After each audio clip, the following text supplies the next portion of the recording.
Good morning mga kabukid. Ako nga pala ay magbibigay sa inyo ng isang tip kung saan ang ating okra ay pupruningan.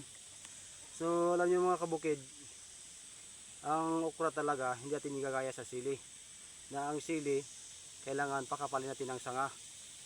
So ngayon ang okra ganito yan.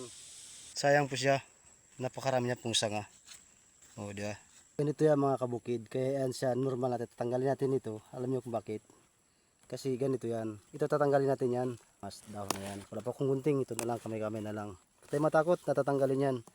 Kasi ang okra matubig. So yan po, tinatanggal ko yung sanga. Yan. Yan. So tatanong kayo bakit tinanggal ko, di ba? So kasi minsan dito yung bungahan. Dito lang sa isa lang siya. Para kung pipitas tayo, sa dami kasi ng ating itinanim. So pag may mga sanga yun siya, dun, kaya yung sana ilalagay natin abono dito sa baba.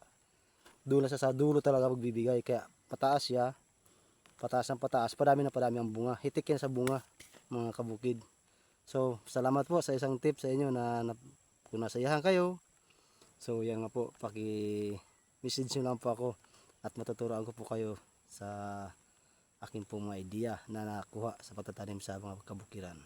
Salamat po, follow and share po.